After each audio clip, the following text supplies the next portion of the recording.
ఇప్పుడు నేను చింతపండు పులిహోర పెడుతున్నా. ఫస్ట్ అయితే ఆయిల్ పెట్టుకున్నాం. దీనికి ఆల్రెడీ ఉడకబెట్టి పెట్టుకున్న చింతపండు మిక్స్ అయితే ఉంది ఫ్రెండ్స్. కొద్దిగా ఫ్లేవర్ కోసం వేసినట్టు మెంతులు, ఓకే. నెక్స్ట్ తిరగమాత గింజలు,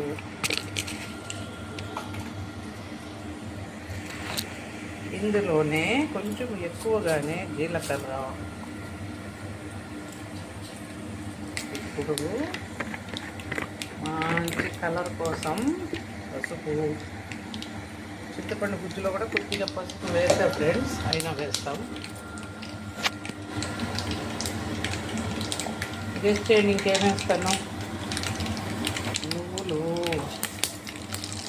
నా దగ్గర తెల్లవి లేవు, అందుకని నల్ల నువ్వులు వేసా.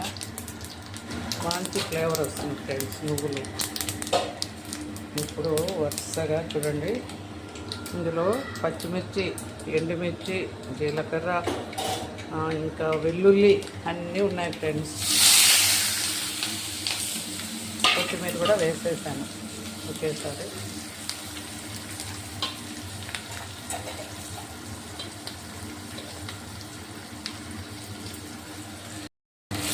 దాన్ని కలుపుకుందాం.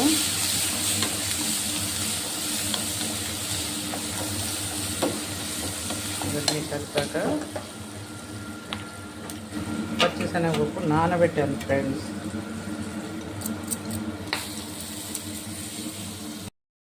చూడండి ఫ్రెండ్స్, అవన్నీ సైడ్ చేసేసాం కదా.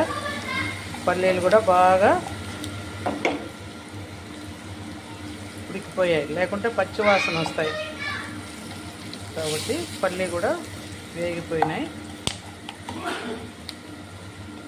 ఇప్పుడు ఏమేస్తున్నాం, సాల్ట్. రైస్లో ఆల్రెడీ సాల్ట్ వేసాము. అడుగునాను ఉప్పు వేసింది లేదు.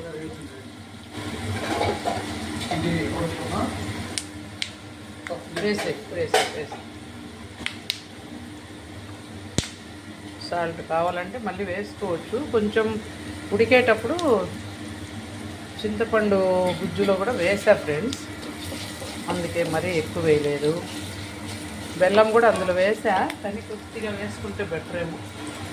ఎందుకంటే చింతపండు పులిహోర టేస్టే బెల్లంతో ఫ్రెండ్స్.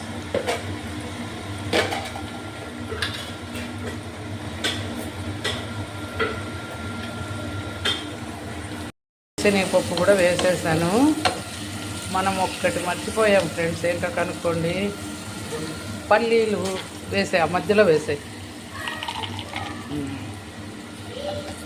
ముందే వేయించి పక్కన పెట్టుకుంటాం.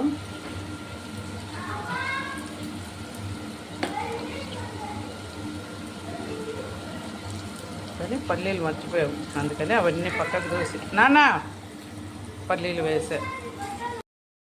కొంచెం బెల్లం కూడా వేసా. ఇప్పుడు ఇందులో సాల్ట్ వేసా, బెల్లం వేసాను, అన్నీ వేసాను. ఫైనలీ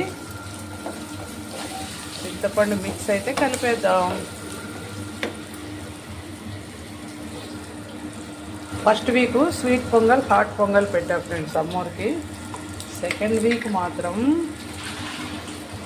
చింతపండు పులిహోర పెట్టా. అప్పుడు మిక్స్ చేసి పెట్టుకున్నా, అది ఇప్పుడు కూడా ఎత్తి పెట్టా. ఆ రోజు ప్రసాదానికే కదా పెట్టాము, ఈరోజు కొంచెం మిక్స్ ఎత్తి పెట్టుకున్నాను.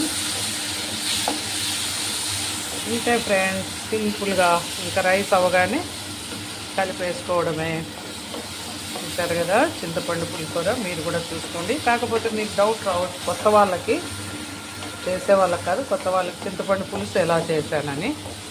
అది ఒక అర్ధగంట ముందు వేడి నీళ్ళతో నానబెట్టుకోవాలి. వేడి నీళ్ళు పోసుకొని చింతపండు బాగా కడిగిన తర్వాత ఈనెలన్నీ తీసుకొని నానిన తర్వాత గుజ్జు చిక్కగా తీసుకున్నాం ఫ్రెండ్స్. తీసుకున్న తర్వాత పొయ్యి మీద పెట్టి పచ్చిమిర్చి చీలికలు ఉడికి అట్లా చీల్చుకొని పచ్చిమిర్చి వేసేసుకొని అందులోనే కొద్దిగా బెల్లం, కొద్దిగా పసుపు, కొద్దిగా జీలకర్ర వేసి ఉప్పు కూడా కొంచెం వేసుకొని బాగా దగ్గర పడేంత వరకు ఉడకబెట్టి తీసి ఒక కంటైనర్లో ఎత్తిపెట్టుకున్నాం.